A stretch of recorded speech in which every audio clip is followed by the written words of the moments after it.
Alright everyone, this is Ash. Welcome back to the King's Speech. So we're getting caught up on some more Shonen Jump stuff today. So covered the final chapter of Kaiju number 8 on the channel. So the end of an era there. I also covered the new Spy Family chapter. As well as that, we're getting around to my Akane-Banashi backlog. Because I do not want it to get feeling more overwhelming than it already does. So a lot of good stuff coming your way this weekend. So if you haven't already, please do like, comment, subscribe, all that good stuff. But without further ado, let us dive into it with the Akane-Banashi Story 165, I Didn't Realize.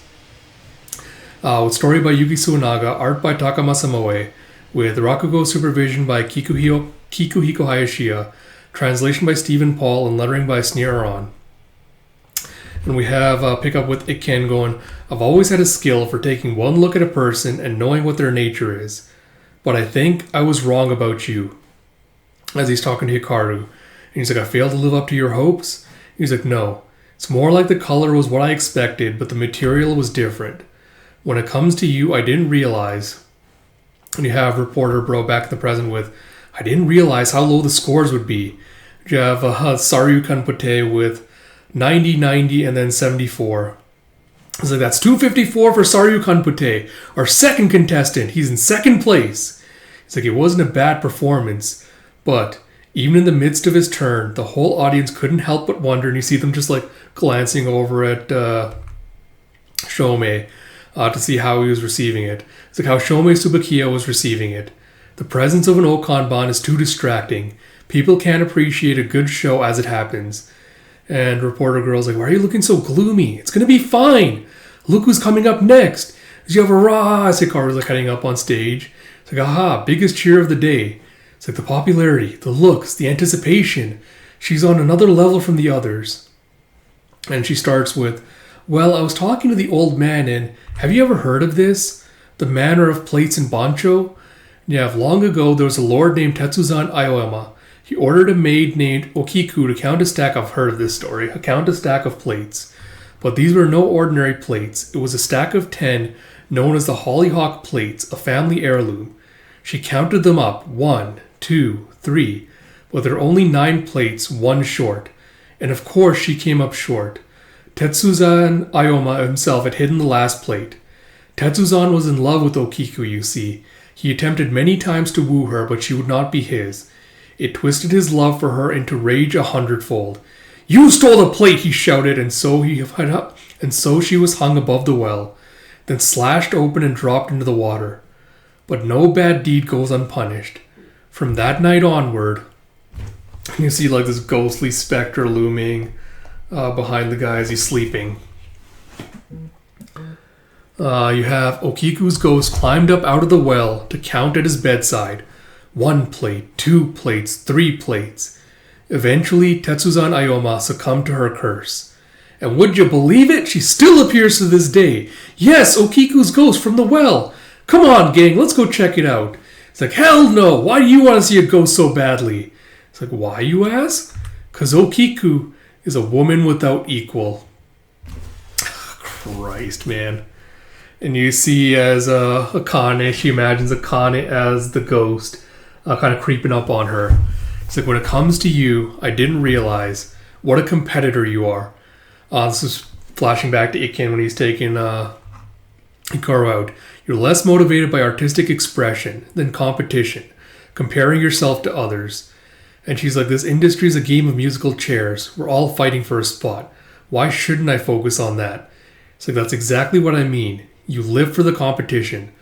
That's a rare quality in the world of artists, which is what makes it such a waste. You ought to make more use of yourself as a weapon. You have 3 men hoping to catch a glimpse of Okiku's ghost made their way to the former manor of Tetsuzan Aoyama. Rustle, rustle. As they pushed their way through the overgrown grass, the well around the back of the manor came into view. They waited, quiet and pensive, to see if Okiku's ghost would appear.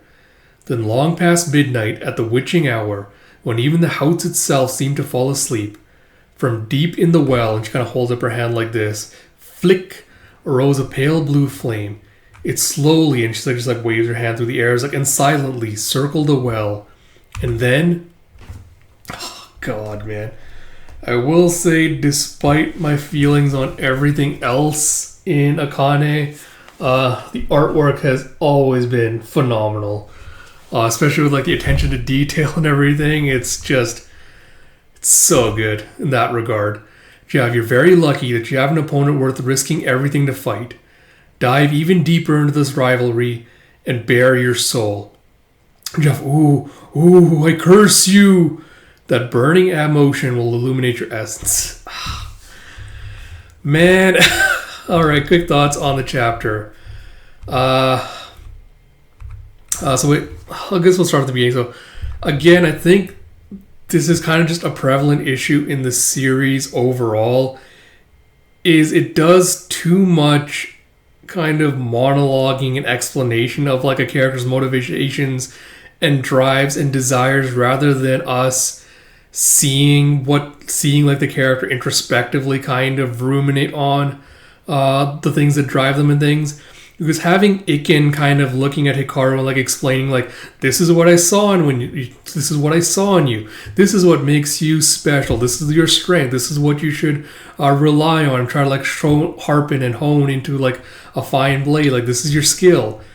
Instead of seeing that, if we'd spent just a little bit of time with Hikaru as she's trying to learn a new story, as she's trying to interact with other people, I think it would feel a lot more impactful in these regards, where we have the great moments where you see her like talking about like, being haunted by this specter and being like, succumbing to their curse.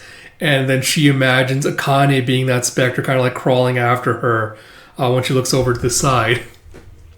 Like, again, that's very powerful and evocative imagery, and I really, really love that. But because we have such little sense of Hikaru as a person, especially in relation to her rivalry with Akane, which is so one-sided, because Akane hasn't really shifted like a lot of focus or attention to Hikaru. We haven't seen Akane thinking about her, like what she thinks about her as a rival, like what she appreciates about her, like, what she thinks she does better than her, like in what respect she wants to kind of surpass her. Because it feels so one-sided, I feel like a lot of this impact of these scenes, apart from the art, kind of gets lost in the mire of the storytelling, which I think is like at the moment the biggest thing holding Akane-Banashi back from being the phenomenal series it was at the beginning, is kind of that. So yeah, that's my biggest complaint about this chapter, is like, you have Aiken kind of saying like, oh, thing I missed is what a competitor you are. It's like, you live for the competition, like blah blah blah, like telling her all that. And then the other thing I kind of think kind of undercuts this chapter is you have this absolutely phenomenal detailed page of Hikaru kind of like slowly like reaching up, pretending she's the ghost, climbing out of the well. And again, it's very, very evocative imagery, like very detailed, very clean. But I feel like, the look she's supposed to do at the end, where it's supposed to be like frightening or scary, I don't feel like that really landed with the same kind of impact as doing like the I curse you. Like, it feels a little bit too comical, which kind of undercuts everything that came in before that. I think if they had done the shading in the black that they had done for Akane and the Ghost earlier, I think that would have made the impact land a little bit more at the end, if they'd done just like another double page spread for that. But minor complaint, but it did kind of undercut it a little bit. Apart from that, solid chapter, but like I said, like Akane-Banashi has some issues that you can kind of see like from chapter to chapter. I really hope that they will improve on these at some point, but it really is the thing really holding the series back from like the greatness it could achieve. With all that said, I hope you all did enjoy this chapter. If you did, please do like, comment, subscribe, all that good stuff. Like I mentioned, a bunch of shonen stuff will be coming out this weekend, including Kaiju number 8's last chapter, End of an Era. So if you haven't already, go check all those out. But until next time, this is Ash. I'll talk to you all later.